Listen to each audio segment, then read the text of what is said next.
Quiero empezar introduciendo el tema con esta pregunta, porque es importante hablar de empleo de mujeres. En gran parte ya se ha planteado, ya se ha introducido esto, ya se ha explicado por las personas que han hablado antes que yo. Fuera del mercado de trabajo, es decir, no trabajar a cambio de una remuneración, ha supuesto históricamente para las mujeres al menos estos cuatro elementos, digamos, negativos que están detrás de la situación de subordinación, ¿no? En primer lugar, lógicamente, la dependencia económica de los hombres, y hay que decir que esto no afecta solamente a las mujeres, sino también al conjunto de los hogares que se ven, bueno, privados, a lo mejor en este caso los hogares donde no hay un salario encabezados por mujeres solas son más de 1,5 millones en España. Estos son datos actuales. Por solo 358.000 de hombres. La mitad de los hogares encabezados por mujeres solas son pobres, están dentro de la pobreza. Esto pues ya es un indicador del problema que supone los muy bajos salarios de las mujeres o el hecho de estar fuera del mercado de trabajo. La falta de voz política y social, la falta de reconocimiento económico y la carga exclusiva del trabajo doméstico y de cuidados. A cambio, es decir, la otra cara de la moneda sería qué nos ha supuesto históricamente acceder al empleo, no solamente un ingreso independiente, sino que aumenta pues la presencia que tienen las mujeres en la vida política y social y también el tiempo que podemos dedicar a otras actividades, ¿no? Bien, dicho esto, quería decir que ahora mismo, bueno, si podemos hacer análisis como el que voy a presentar hoy, donde ya tenemos datos y podemos bueno, pues tener argumentos muy sólidos, es gracias a que desde hace ya años hay toda una serie de asociaciones, proyectos de investigación, colectivos de investigaciones, sobre todo yo me voy a referir a la historia y a la economía, que están trabajando en este sentido, ¿no? Y de los resultados nos podemos beneficiar nosotros. Voy a mencionar solamente a IAFE, a la Asociación Internacional de Economistas Feministas. Está haciendo un trabajo extraordinario a través de sus congresos y a través de su página web, de los trabajos de sus miembros, para cuestionar o para renovar la ciencia económica.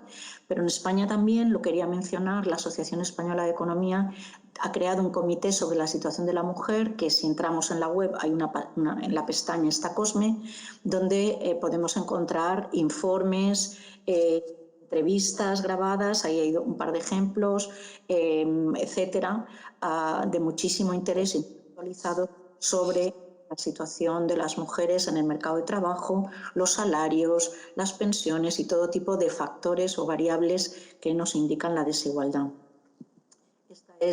Bueno, esto es la revista de AIAFE, de la Asociación Internacional de Economistas Feministas, para que sobre todo los alumnos tengan una referencia para consultarlo. Y esto es cómo podemos resumir en qué dirección han ido estos trabajos, este cuestionamiento que hace la economía feminista de la economía tradicional. Son, creo que, 4 líneas de trabajo las más importantes. En primer lugar, la transformación de los sistemas. No podríamos cuestionar o explicar o analizar ninguna de las variables clásicas de la economía si no hubiéramos y estuviéramos recogiendo datos.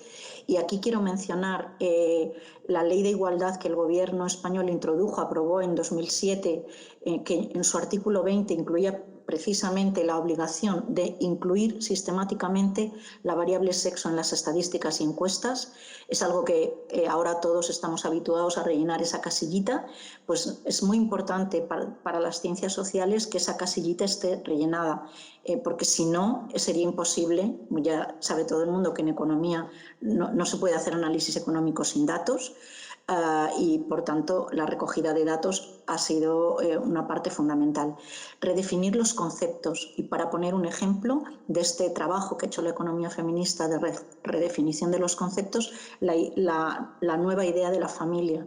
La familia hasta hace unas décadas no formaba parte del análisis económico, se consideraba, al estar fuera del mercado, como parte de la vida privada, de la vida, y sin embargo hoy sabemos, y hay toda una corriente, ¿no? La economía de los hogares, que precisamente estudia como si fuera una empresa, como una parte del análisis microeconómico lo que está ocurriendo dentro de las familias, las transferencias de recursos, el trabajo, la distribución del trabajo, en fin, etcétera, ¿no? El consumo, por supuesto. El tercer pilar o tercer campo o el tercer logro de la economía feminista sería cuestionar los objetivos de la economía tradicional, de lo que llamamos la economía ortodoxa, que siempre han estado muy ceñidos al concepto de crecimiento. Todas las políticas, todos los análisis de la economía estaban destinados a entender mejor cómo se producía el crecimiento económico, es decir, muy esquemáticamente cómo crecía el Producto Interior Bruto al final del año y esto era un poco el final, ¿no? El objetivo final de toda la ciencia económica. Junto con otros campos, no solamente la economía feminista, sino la economía medioambiental, por ejemplo, que ha hecho una crítica importantísima a la visión tradicional de la economía, pues la economía feminista está poniendo sobre la mesa si no será más que el crecimiento per se el objetivo, no sería la distribución más igualitaria de la riqueza y la eliminación de la pobreza, lo que debería ser la preocupación central de los economistas y del análisis económico. Es como girar completamente los objetivos y la función de esta disciplina. Y por último, el diseño de las políticas económicas. Si esto es completamente coherente o lógico con lo que acabo de decir, si yo he cambiado el objetivo y ya no es solamente el crecimiento per se, sino el crecimiento más repartido o incluso simplemente una distribución más igualitaria, el acabar con la pobreza ya sería un gran éxito, entonces las políticas económicas tienen que estar destinadas a esta disminución o erradicación de la desigualdad y de la pobreza. Entonces, no se puede entender nada de lo que voy a explicar hoy si no se entiende que gracias a estas décadas últimas en las que tantas economistas y también algunos economistas están dedicados a aportar, a construir una ciencia económica mejor y más justa. Bien, ¿qué es la tasa de actividad y por qué es un indicador relevante? ¿Por qué voy a dedicar la conferencia a hablar de la tasa de actividad? Todo el mundo en realidad sabe lo que es la tasa de actividad. Esta es la definición estadística. Es el porcentaje de la población que en edad de trabajar, normalmente entre 16 y 64 años, bien tiene un empleo o bien lo está buscando. Ya saben que la tasa de desocupación forma parte de la población activa. Lo que me interesa aquí destacar es que esta variable se considera una medida de salud macroeconómica porque a más población trabajadora, más crecimiento económico, más ingresos de los hogares y más bienestar, por tanto. Dentro de esta tasa de actividad, la femenina tiene un especial interés para los economistas. La tasa de actividad femenina ha sido siempre inferior a la de los hombres y, por tanto, que crezca, es decir, pasar mujeres inactivas a la actividad, a la fuerza de trabajo, supone aumentar la base fiscal, supone aumentar la oferta de trabajo y estos dos efectos ahora justamente en los últimos años tienen un interés especial dado el envejecimiento de la población, es decir, dado la pirámide de edad que cada día estamos más en pánico viendo quién va a pagar las pensiones de una población que cada vez está más envejecida, pues conseguir que haya más personas o que el mayor número posible de personas en edad de trabajar estén en la fuerza de trabajo es muy importante. Por eso, como la fuerza de trabajo masculina puede aumentar muy poquito, la política macroeconómica, la política económica se ha centrado en las últimas décadas, especialmente en la Unión Europea, en aumentar la tasa de actividad femenina. Esta feminización, lo que se ha llamado feminización de la fuerza de trabajo, es vista positivamente por todo el mundo. Los economistas, los gobiernos, los sindicatos, las agencias internacionales como Banco Mundial, ONU y OIT lo describen como un fenómeno win-win, es decir, que todo el mundo gana. Ganan las mujeres, pero gana la economía global. No hay ningún agente de la actividad económica que pierda con el aumento de la tasa de actividad femenina. Pues bien, en la conferencia vamos a ver cómo se está usando este indicador, que he intentado probar por qué es tan relevante Y me voy a centrar en 5 ideas centrales que voy a definir como mitos porque no están apoyadas por datos. Los datos cuestionan estas ideas, que son ideas comunes que casi todos tenemos, o que por lo menos la gente en la calle, digamos, tienen. Todos los mitos tienen algo de verdad, pero en este caso pues deberíamos revisarlos porque esta manera de entender coloquial, digamos, o simplista cómo funciona el mercado de trabajo provoca una peligrosa complacencia, como veremos. Bien, estos son unos primeros datos. Aquí tenemos a nivel global la tasa de actividad masculina y femenina. Como ven, aproximadamente, porque hay muchos países en los que es muy difícil contarla, la tasa de actividad femenina es el 50%, es decir, el 50% de la población femenina en edad de trabajar tiene un empleo, mientras que los hombres son aproximadamente un poco más de las 3/4 partes. Por tanto, todavía una diferencia muy importante. Me interesa también mucho el dato de abajo, porque precisamente corrobora esto que acabo de decir. Es una conclusión de las Naciones Unidas. ¿Qué supondría que las mujeres tuvieran una tasa parecida a la de los hombres? Un aumento espectacular en el crecimiento económico mundial. Se calcula en 28 billones de dólares norteamericanos y un salto en el Producto Interior Bruto Mundial muy considerable. Bien, entonces, ¿cómo he explicado que nadie se asuste? Esto puede parecer un poco durito, pero vamos a ver que es muy que en realidad encierra o representa varias narraciones muy interesantes. ¿Cómo explica la economía la tasa de actividad femenina, cómo evoluciona históricamente y qué podemos prever de ella? Usamos, bueno, el modelo que se usa normalmente desde el año 95 es el de Claudia Goldin. Este es el artículo que publica ella en el que describe la curva de actividad femenina en forma de U. Y hace una cosa muy interesante aquí. Esto lo que hace es conectar con la tasa de actividad femenina, es decir, aquí ya hemos dejado fuera a los hombres, con la evolución histórica del Producto Interior Bruto de todos los países y una foto, además, esto es 1985, de los PIBs representativos de la mayor parte de las economías, ¿no? Entonces, no sé si se ve mi... Ay, no se ve ¿se ve mi ratón? Sí. Carmen, se ve, sí. Vale, el puntero. Bueno, muy bien. Entonces, entonces, ¿qué tenemos aquí? Aquí tenemos la curva es la tasa de actividad femenina y los puntitos con siglas son los países. Aquí tenemos a las economías del mundo que en el año 85 eran las más atrasadas, que son todas ellas africanas: Uganda, Zaire, Malawi, Ghana, Ruanda, etcétera. Aquí tenemos, el movimiento de las regresiones creciendo el Producto Interior Bruto. Aquí estarían las economías de Centroamérica, Bolivia, Turquía, Guatemala, Ecuador, Nicaragua, Perú, etcétera. Y aquí ya tendríamos las economías más desarrolladas. Aquí está México, aquí está España, aquí están los países nórdicos, aquí con el PIB per cápita más alto del mundo: Suecia, Finlandia, Noruega, Gran Bretaña, Japón, Estados Unidos, Austria, etcétera.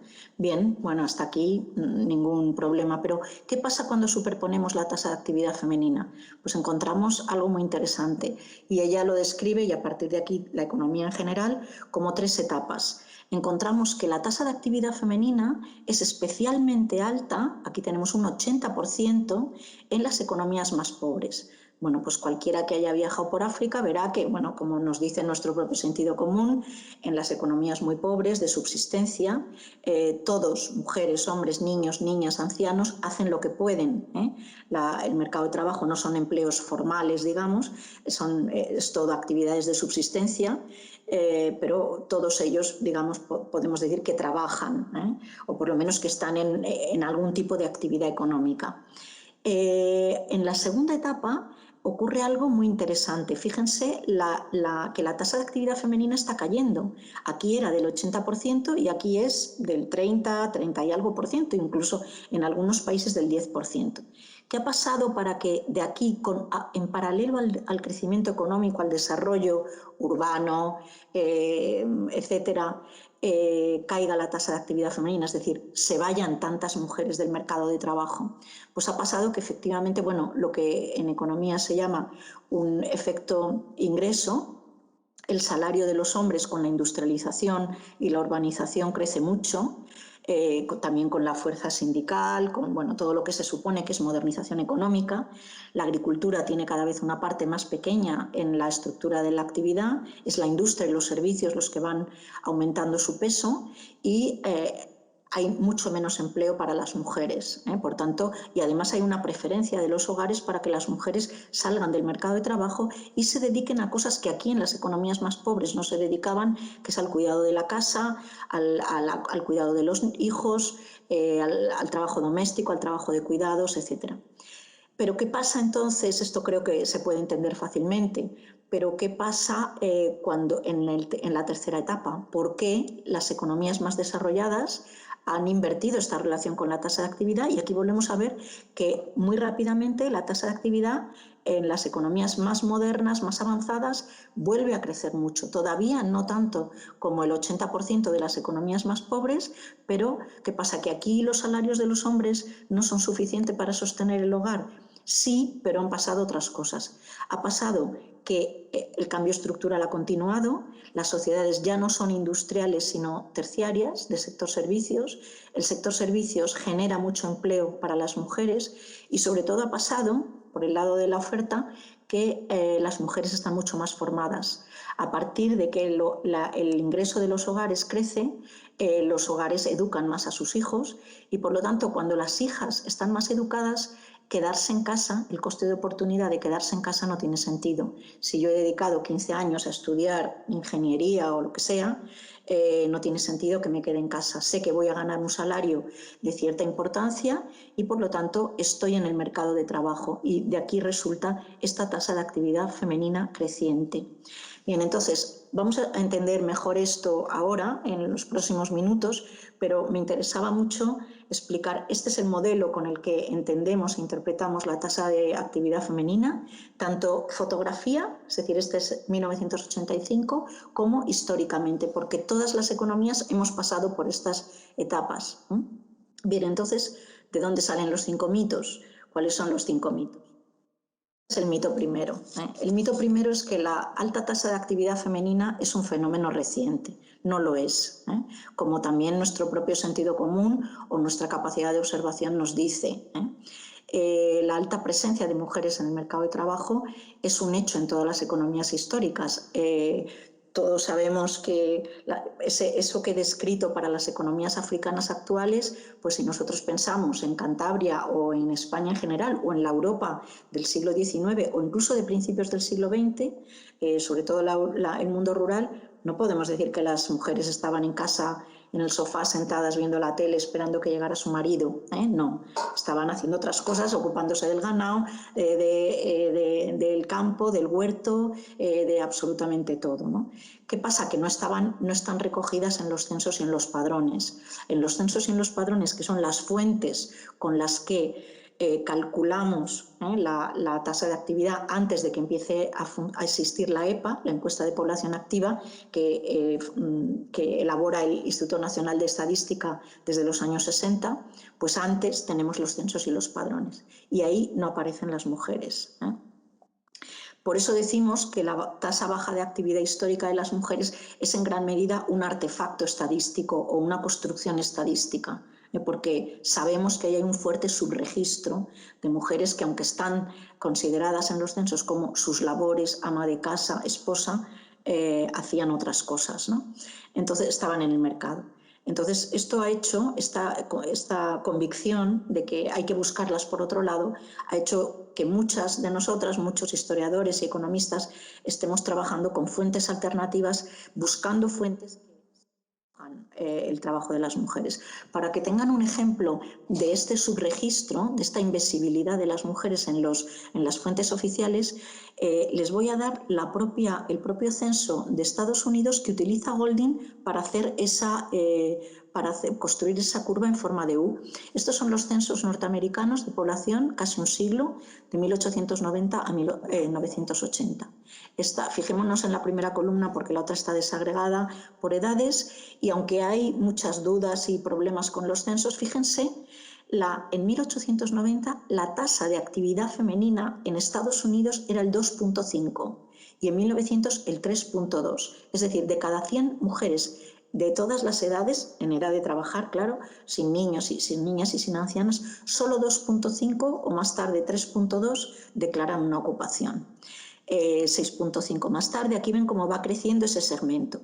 Claro, entonces es lógico que si nosotros nos creemos las cifras de los censos y de los padrones, es lógico que de aquí mecánicamente salga esta curva. Es decir, aquí estaríamos en ese 1890 de Estados Unidos, donde el salario del cabeza de casa ya podemos decir que sostiene a la familia, los niños también están ya en la escuela, han salido de la fábrica, y vemos cómo a partir de esta fecha, ¿no?, hemos tocado fondo, 1890, empieza el crecimiento que acabamos de ver en la curva y llegamos a un crecimiento sostenido y llegamos a 1980 con casi un 50% de la población activa.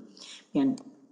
Esto es lo que supone creernos los censos y los padrones. Si buscamos otra fuente, y les voy a dar un par de ejemplos de mi propio trabajo con el catastro de Ensenada, que es la gran fuente estadística o preestadística de la corona de Castilla para mediados del siglo XVIII, vemos, por ejemplo, algunos de estos ejemplos, ¿no?, en las declaraciones tanto de hombres como de mujeres. Que hacen hilar y otras haciendas de mujeres para ganar de comer, cosen para vender. Estos son cabezas de casa que dicen lo que hacen sus hijas o sus mujeres. Es hiladora para mi diaria manutención, hacer media del cual me mantengo, esto es una viuda, vivir de mi pobre trabajo, coser, hilar y hacer otros trabajos mujeriles para mantenernos, hacer medias para nuestra manutención. Queda clarísimo, por tanto, en la propia expresión, me gusta citar exactamente la expresión con las que ellas, no solo las mujeres, sino los hombres de las familias, describen su ocupación, que esto no es producción para el autoconsumo, es para el mercado. Dicen, soy hiladora para mi manutención, y hago media, de eso me mantengo, vivo de mi propio trabajo. Es decir, que la interpretación que hacíamos tradicionalmente de estas imágenes, por ejemplo, que parecen como muy costumbristas, típicas, ¿no?, una mujer, bueno, pues estará haciendo para su marido, para sus hijos. Tenemos esta tendencia a interpretar el trabajo de las mujeres para el autoconsumo familiar. Lo que nos dicen ellas mismas y los cabezas de casa es, no, es que nos mantenemos de esto, para los trabajos que puedo hacer, en este caso hilando, con uso para mantenernos, para vender en el mercado y mantenernos. Documento también del mismo catastro de Ensenada, para que vean cómo se produce esta declaración. Este es un hombre casado que dice: mi estado es el general, mi oficio batanero, casado, mi familia se compone de mi persona, de edad de 46 años, la de Inés López Zamorano, que es su mujer, 40. Tengo 4 hijas, Agustina, de edad de 20 años, su ejercicio tejedera, Isabel María, de edad de 13 años, su ejercicio hilar, la tercera hija de 11 años, su ejercicio ir a la labor. Con 11 años la labor era la escuela de la maestra que le enseñaba labor, y su hija pequeña María Teresa, de meses. Y luego ya empieza, casas de mi habitación, empieza a declarar sus bienes. Esta es como describe a su familia. Y esto es un último ejemplo. María Romero, una viuda de un pueblo de Albacete, dice: soy del Estado General, mi oficio hilar o hacer media, mi familia se compone de mi persona, de 60 años, tengo 3 hijas, Juana María, de 30, está sirviendo en casa del presbítero de la villa, la segunda, Antonia, su oficio hilar, la tercera, Manuela, de 20 años, su oficio tejedera de albornoces, que era una tela de lana, y otras telas. A partir del catastro de Ensenada somos ya bastantes los investigadores que estamos reconstruyendo la tasa de actividad femenina, que es completamente posible porque en muchas localidades hay una riqueza grandísima de información. Por tanto, el mito de que la tasa de actividad femenina era ese 2,3, 3,6, es esto, ¿no? No está sustentado por datos. Sí es cierto, sin embargo, que hay una caída de la actividad de las mujeres en ese periodo, cuando los salarios de los hombres crecen. Entonces, ¿qué explica este aumento especialmente, que se ha producido especialmente desde la Segunda Guerra Mundial? La curva de Golding, tenemos que reconocer que desde la Segunda Guerra Mundial, desde aproximadamente los años 40, el aumento en la tasa de actividad femenina ha sido espectacular. Habitualmente en los medios de comunicación se le llama la revolución de nuestra era, ¿no? Ahora todas las mujeres tienen un trabajo, están en el mercado de trabajo, etc. Y es cierto que ahora entre la gente joven es más difícil encontrar la figura de la mujer que está dedicada al trabajo doméstico, pero en las generaciones anteriores era más habitual, bueno, ya he explicado los factores que explican por el lado de la oferta y de la demanda este cambio, es decir, la mayor formación de las mujeres, etcétera, pero por el lado de la demanda también la expansión del sector servicios. Ahora, es muy interesante, bueno, como esto se ha unido, este crecimiento muy intenso de la actividad de las mujeres se ha unido a que la actividad de los hombres se ha estancado, pues hace unos años pensábamos que se iba a producir una convergencia. Estas son las tasas en España, la tasa masculina y la tasa femenina, desde 1877. Es decir, aquí lo que ven es que estoy precisamente utilizando los censos de población, bueno, los datos que tenemos con los censos de población. Fíjense la tasa de actividad femenina que baja, supera el 20% en los años 80, hasta los años 80 oficialmente, porque esto está construido con los censos y padrones, y la gran distancia que hay con la tasa de actividad masculina, que nunca ha bajado del 65%, que tienen el 70%, etc. Y aquí ven cómo desde los años 80 el fenómeno que estaba describiendo, todo el mundo pensaba que se iba a producir una convergencia. El comportamiento de las mujeres en el mercado de trabajo era cada vez más igual al de los hombres. Incluso cuando se quedaban desempleadas no se salían como antes, que eran lo que llamábamos parados desanimados. No se salían, incluso si tienen 2 hijos, 3 hijos, se quedan en el mercado de trabajo y tienen un comportamiento, como digo, muy similar al de los hombres. ¿Qué ha pasado entonces aquí? ¿Qué ha pasado para que en la última década prácticamente este fenómeno se haya parado y se haya interrumpido la potencial convergencia? No se ha llegado a producir la convergencia y la tasa de actividad femenina se ha interrumpido. También el crecimiento de la masculina, como veremos. Por tanto, esta evidencia de que la tasa se ha interrumpido nos hace ver la tendencia de otra forma, luego hablaremos de qué posibles razones están ahí, pero nos dice que, que esta convergencia, este progreso, no lo tenemos que dar por granted, ¿no? No tenemos que pensar que este progreso se va a acabar de cumplirse y que no hay ningún problema. Volveremos a esto al final.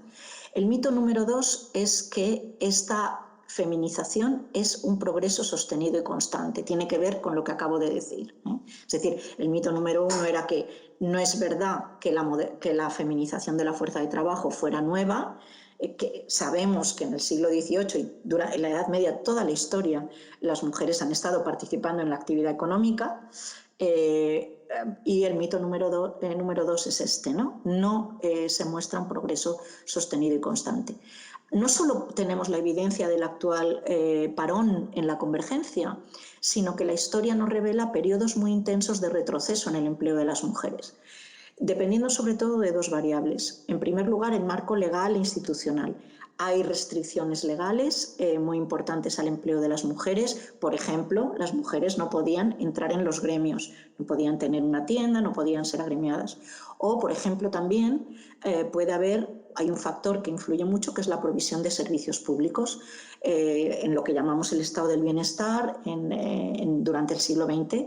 El hecho de que haya guarderías, comedores, transporte escolar, centros de días, etcétera, facilita muchísimo. Vemos que cuando existe esta situación de provisión de servicios públicos aumenta la tasa de actividad femenina, mientras que la tasa de actividad masculina le da igual si hay guarderías, si no hay transporte escolar, si hay centros de día, no se mueve por esto.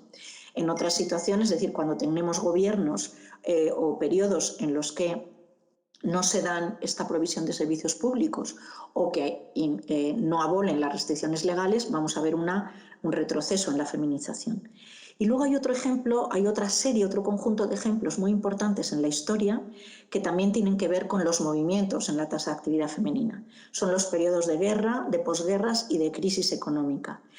Solo para dar un par de ejemplos de la Segunda Guerra Mundial, en Estados Unidos, cuando empieza la guerra, y hay que los hombres se van al frente, porque además la participación de las mujeres en el ejército hasta hace pocas décadas era muy minoritaria y en labores auxiliares, por tanto la movilización de guerra era siempre masculina y esto tenía que ser sostenido con un esfuerzo industrial y de producción muy intenso que hace que los gobiernos hagan grandes campañas para movilizar a las mujeres. En Estados Unidos, unos 6,7 millones de mujeres se incorporan a empleos que eran casi todo masculinos antes, donde no había ninguna mujer, y la tasa de actividad femenina crece un 50% en un año. Un crecimiento espectacular por esta operación que se debe a la guerra.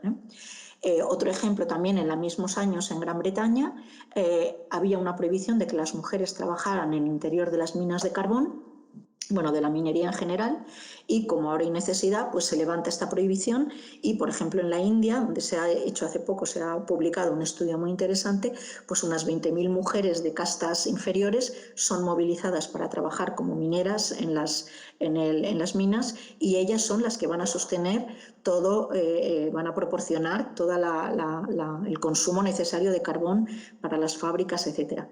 Todas estas mujeres, tanto las de Estados Unidos, las de Gran Bretaña, las de todos los países, tanto aliados como los del eje, son obligadas en el espacio de unos meses a dejar su empleo cuando vuelven los hombres del frente. Y vuelven a reproducirse con más fuerza todos los estereotipos sobre por qué las mujeres, también en la Primera Guerra Mundial, en pleno modelo victoriano, por fuerza física escasa y decoro, no podían estar en determinadas ocupaciones. Estereotipos que se han desaparecido durante los 5, 6, 4 años en los que su fuerza de trabajo ha sido necesaria. Esta es la tasa de actividad desde 1890, lo que he enseñado antes para España, pero ahora de las seis economías más dinámicas, incluyendo España aquí, son datos de la OIT, donde vemos precisamente esto, cómo este acelerón se ha producido sobre todo a partir de 1950, 60, después de la Segunda Guerra Mundial, con este periodo de crecimiento intenso de las economías occidentales. Pero vemos también cómo en todas ellas se está produciendo este parón desde el año 2000, incluso en algunas desde antes del año 2000. Se ha parado Canadá ha superado el 60%, otras están entre el 50 y el 60%, casi todas por encima del 55%, pero ahí nos hemos parado y no sabemos por qué, porque esto está afectando a los grupos de edad más jóvenes. No sabemos qué está pasando ahí. Esto ya lo hemos visto. Esta es la fuerza de trabajo global según la Organización Internacional del Trabajo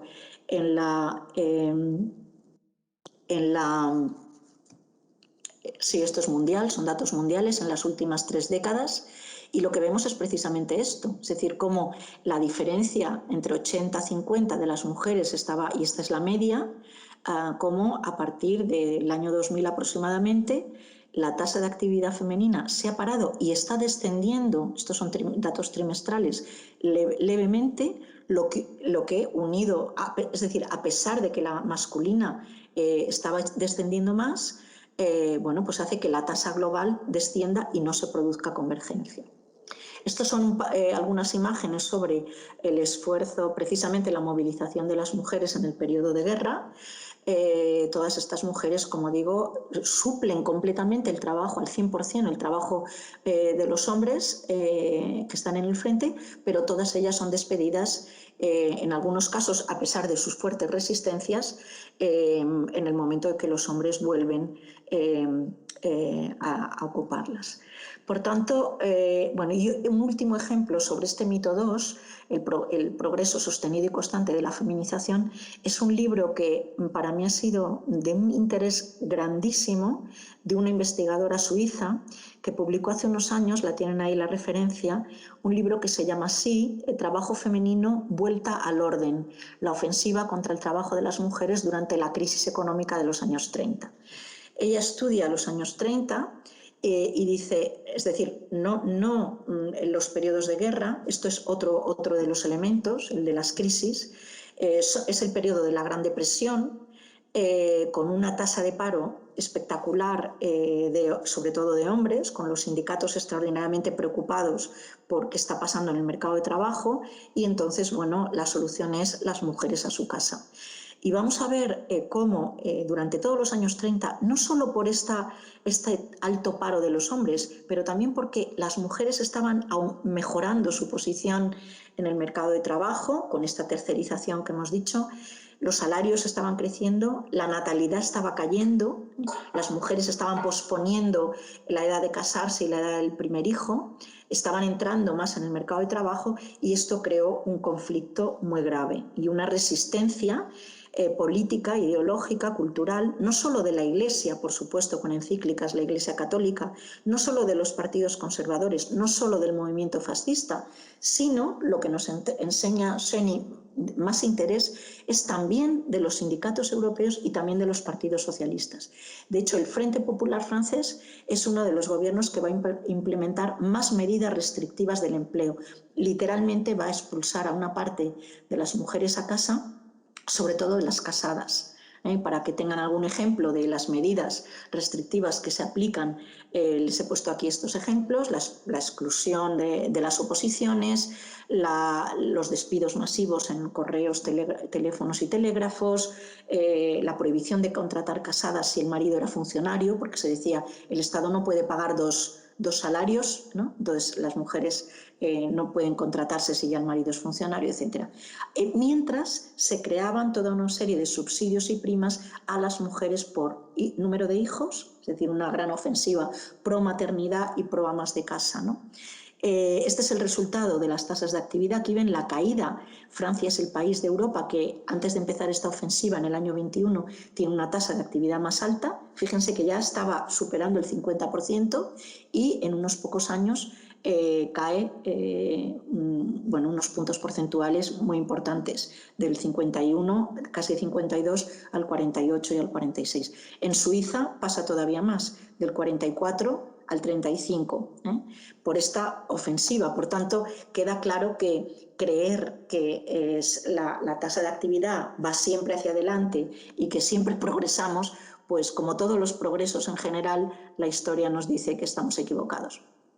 El mito número 3 es que la tasa de actividad masculina, a diferencia de la femenina, siempre ha sido muy alta. No es cierto, Es decir, no creamos siempre, incluso si aparecen en los censos y padrones como ocupados, lo mismo que el oficial que tomaba el censo y decía las mujeres su casa, sus labores, muchas veces sabemos que se daba o se asignaba una ocupación a los hombres cuando estaban enfermos, eran muy mayores, ya no encontraban trabajo, etc.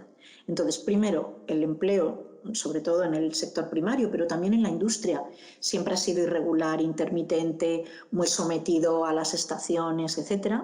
Pero además hay toda una serie de características. Bueno, ahora estamos trabajando hasta los 60 y tantos o incluso 70, pero los hombres de 40 y tantos años ya eran ancianos y muchos de ellos incapacitados para trabajar hace 100 años, sobre todo en trabajos duros como pues, la minería, la actividad forestal, la industria, la agricultura, etc.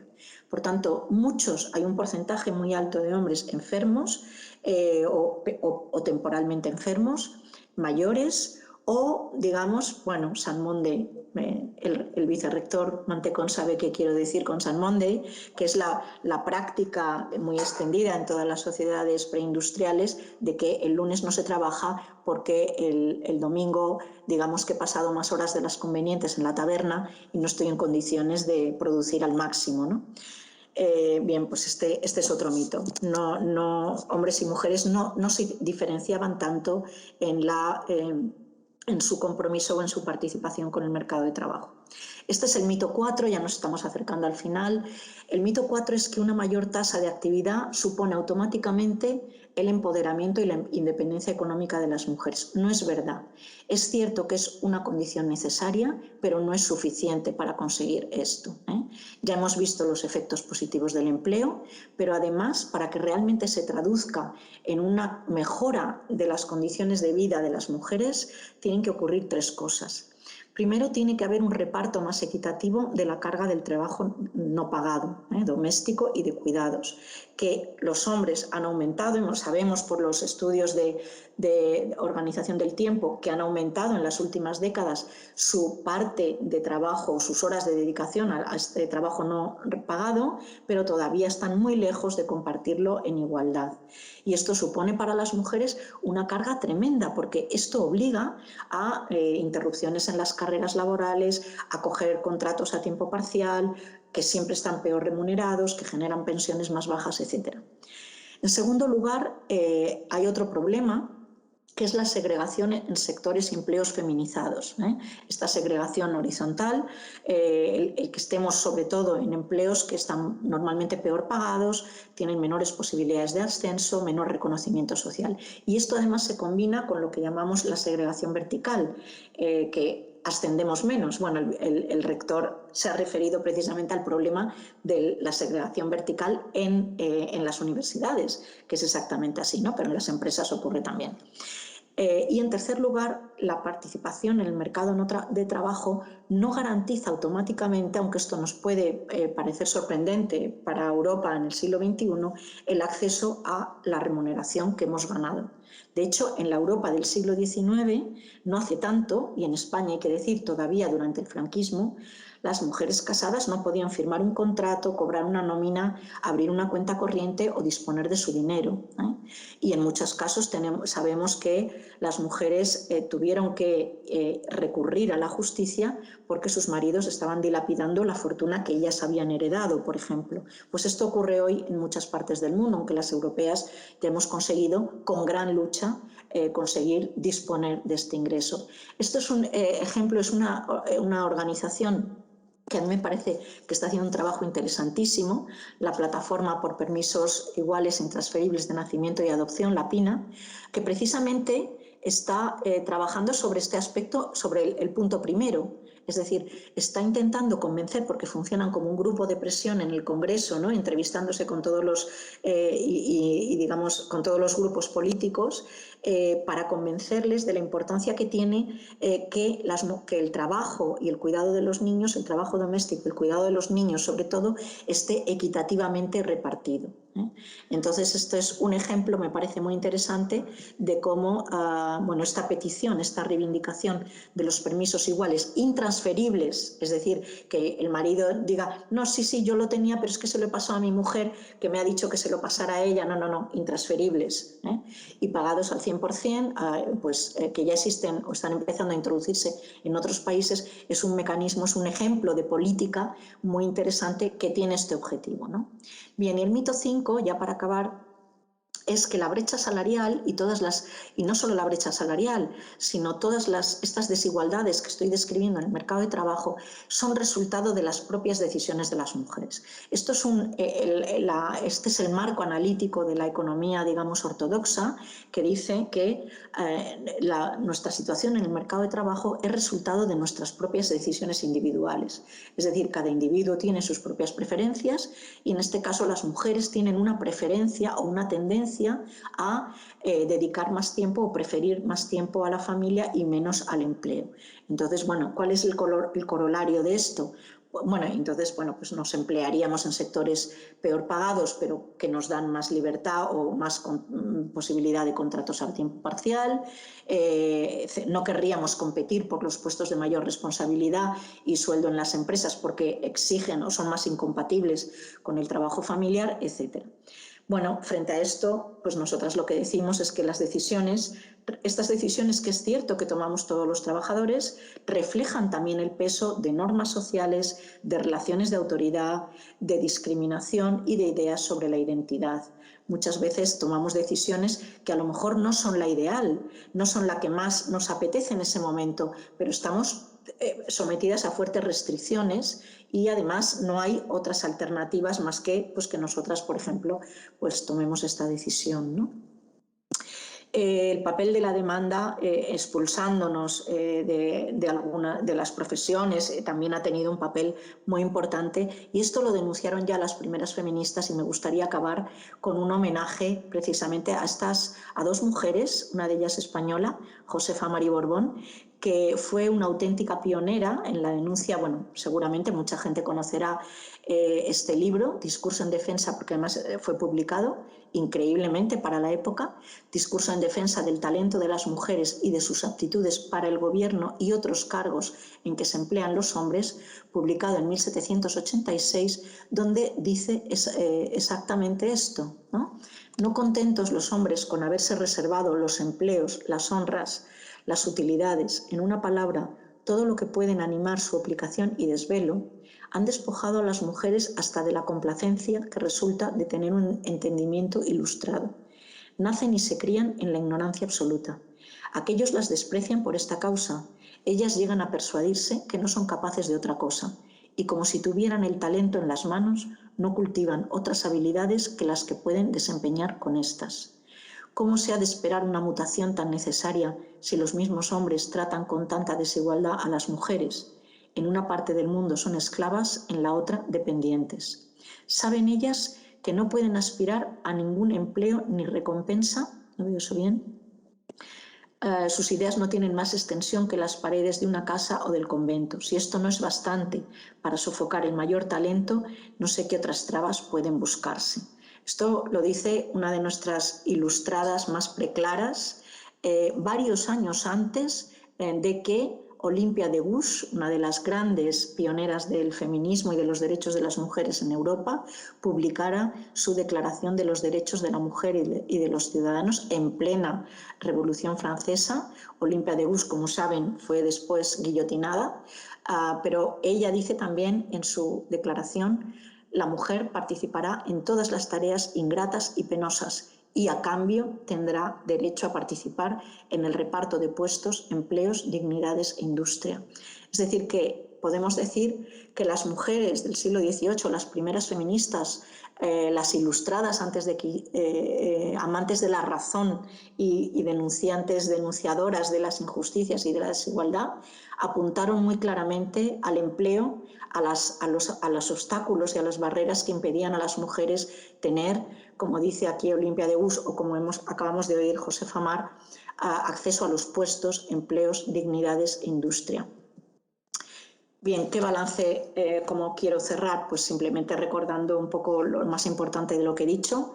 La tasa de actividad es efectivamente un indicador muy revelador, muy importante de las condiciones de vida de las mujeres y también de las diferencias con los hombres, pero un aumento de la tasa de actividad por sí solo no nos garantiza ni independencia, ni reconocimiento, ni una distribución más igualitaria del trabajo no pagado. En definitiva, no nos garantiza una vida mejor.